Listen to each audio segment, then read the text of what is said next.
What's it like filming with the UFC crew when your Huskies are around? Because it looks like a recipe for disaster sometimes.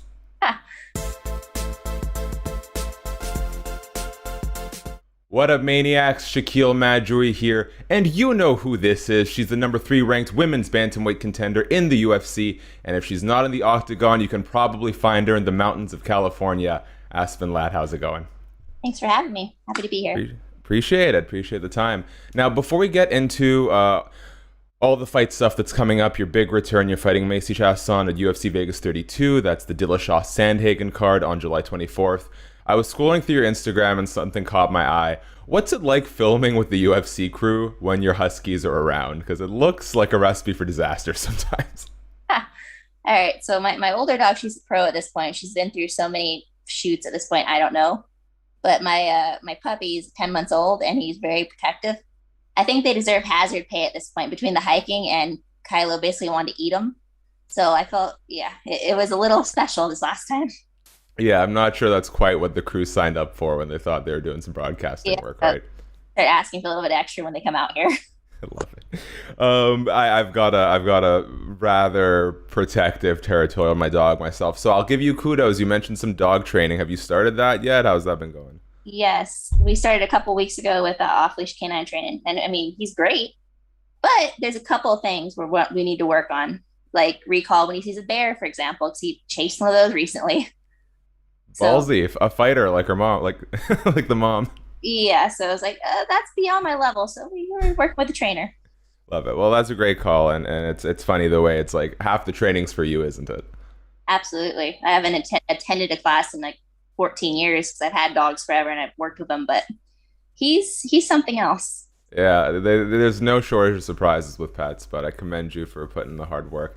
Let's talk a little bit about the fight now. I was looking at your resume up until this point, and something struck me as interesting because obviously you're coming back from this ACL, MCL surgery, for those who might not be aware. But just prior to that, you were on the most active stretch of your pro MMA career. It was 3 fights in less than 7 months, and now the longest delay of your career, a year and a half. Can you sort of compare and contrast what it was like to be in that like hurricane of fight after fight after fight, and now having some time to sort of like rest and recover and just kind of see the landscape from the outside?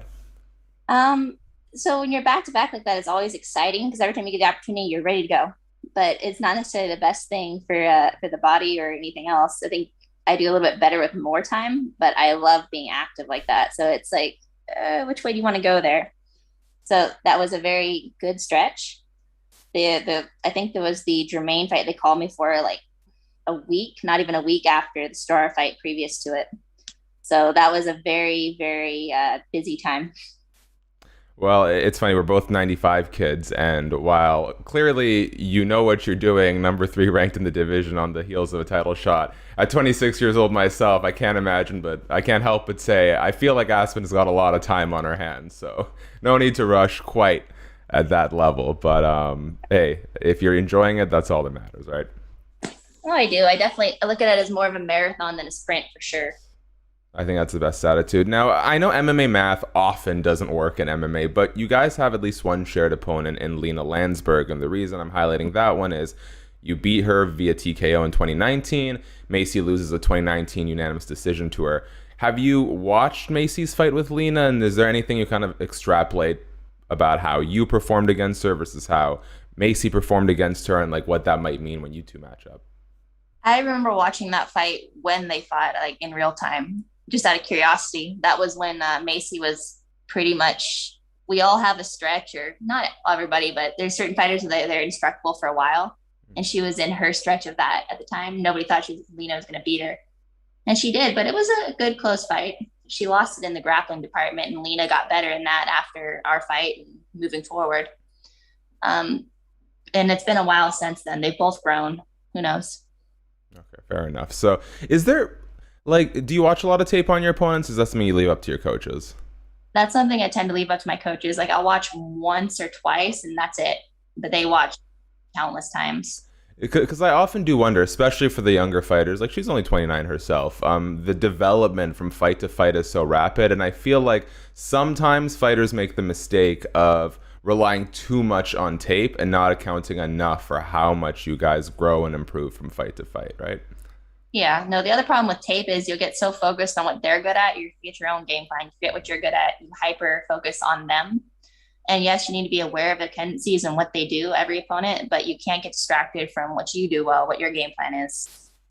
So you are on the heels of a title shot, number 3 in the division, and up next for champ Amanda Nunes is Julianna Pena. You and Pena were supposed to fight at some point, and what's fascinating to me about the development of that title fight is obviously Julianna's had a lot of inactivity at no fault of her own, but it feels like she got the title shot not on the merit of her spot in the division, but at least to some degree based on her willingness to put herself out there, have a call out that got some media buzz. When you look at the way that Pena got her title shot, what does that tell you about sort of like the state of bantamweight, where it puts you, if there's anything you can kind of do on the promotional end to accelerate that if you want? Like, is there anything you kind of drew from the way that matchup happened? That's not the state of the bantamweights, it's the state of the UFC. Anybody is willing to talk a little bit of shit and really be that person, they get a little bit more attention. It's just if you want to do that, if you want to venture into that realm, it's not me, man.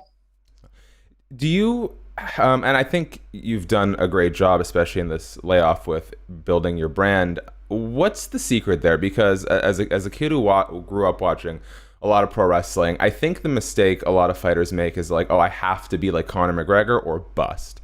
What I've always suggested is take who you are and just crank up the dial a bit, because I look at the end, there's a fight coming up between Adrian Yanez and Randy Costa, same card, I think. And they've built a lot of local fanfare because they've got a gentleman's wager. The loser has to buy a winner a month's supply of their favorite snack. So it's, I think, Dr. Pepper for Yanez and Reese's Pieces for Randy Costa. And to me, I'm like, that's super cool because fans sometimes just want some kind of storyline to latch onto. It doesn't have to be this ugly grudge of Conor versus Dustin. For you, has this last year and a half kind of taught you more about how you want to market yourself? It's taught me to put more time into it for sure. So it's things that I neglected up to that point because I've been busy or fighting back to back to back and nothing else really matters that time. And it shouldn't, but it should at the same time because you don't do well, you're not successful fighting, nothing else matters. Mm-hmm. But you need to put some time into the marketing side of it. And having the injury and working with some Amanda England and just working on that while I had the downtime was invaluable. However, now it's just balancing that and being back to fighting full time. And shout out to Amanda. I don't know, what's her official title? Publicist, PR wizard? What do we call her? Basically both those things and many more. Like we've over that a few times. Like, what should we call you? Because you do everything. I will say it's the only time a manager, publicist, PR person has taken, like, because I was busy covering the Conor stuff and so I didn't get back to her for a couple days and she called me. I have never met a publicist or manager or PR person who's like so on top of it that they will follow up with the media. So shout out to Amanda. I gotta give her her roses there. On it all the time. All the time. And it's funny because I'm giving all this advice for people to market themselves and I'm just the worst. Like I'd much rather be hiking with my dogs and be on Twitter. So you know, terrible. That's why you need somebody to help. Exactly. I gotta get my own Amanda. As we start to wrap up here, Aspen, any interest in fighting Miesha Tate? I know she's taking on Marianne Renault. Now, I imagine if, as all goes to plan for you and your camp, Miesha's stock's gonna take a bit of a hit. But let's say, God forbid, on your side of things, Miesha comes out with the win. Is that at all of interest to you? Because I kind of look at it like the Nate Diaz situation, where even if they're not highly ranked, there's so much name value there that it means something. Would you be interested in that fight at all? That's a legend in the sport. It's definitely an interesting fight. It's something that I haven't necessarily thought about yet because she announced her comeback and I've already been booked. So it's like, when I'm booked, that's the end of the world. That's the end of the road. There's nothing beyond that point. But we'll see how the fights play out. Obviously, you know which way I want that one to go next weekend. But we'll see how that fight goes and a couple other ones in my division and see what happens after mine. Okay. Last thing before I let you go, Aspen, obviously we're coming off of the heels of UFC 264. The most MMA way for one of the most heated trilogies in our sport to end via an ankle break at the end of the first round. Did you watch the fight? I watched the results. I watched the highlights of it, but no, I was literally on a mountaintop. How many times out of 10 does someone ask you if you did something or saw something? Your response is, I was in a mountain somewhere. Basically, 9.5 out of 10. It's like if I know somebody fighting, and I even then sometimes I prefer not to. Like I just want the text after because it freaks me out. Yeah. Like it's hard to watch somebody I care about fight. So I just somewhere's like just send me the text, the yes or the no. But and besides that, it's like this is what I do. It's my life. But I'd rather be out living my life than sitting here watching it. I love that mindset so much. You and I are on the same page there. Okay, then let's finish on this. TJ Dillashaw making his comeback against Cory Sandhagen in the main event of your card. Quick thoughts on it. Is it too much too soon for Dillashaw that's been off so long against a Sandhagen that's so game right now, or do you think it'll be a good competitive fight? Cody has so much. I mean, we're not Cody. Sorry, I was thinking about that last fight. Dillashaw. Yeah. He's had so much value, and he still does. He's still an amazing fighter. But there's just that question there. It's almost like, well, it's like a Jones. Like there's the question there, and there always will be. Is like, how good are you without the roids, without the extra help you shouldn't have been having? So yes, you're one of the best in the world, but how are you going to perform without it? And what's your legacy going to be because of it? Like, I don't know. We'll see. Okay, I like it. Aspen, for those who, I don't know, maybe are listening to this or have been not paying attention to the lower third of the screen, let people know where they can find you on social media. Anything else you want to share? My name's weird enough. It's Aspen Ladd, and I'm that on all my social media. And besides that, just thanks for having me. 100%. Guys, if you like the video, please hit thumbs up, subscribe, head over to MMAmania.com for all your coverage. Aspen, thank you so much for the time today. Best of luck. Hopefully we'll talk again soon. Absolutely. Bye.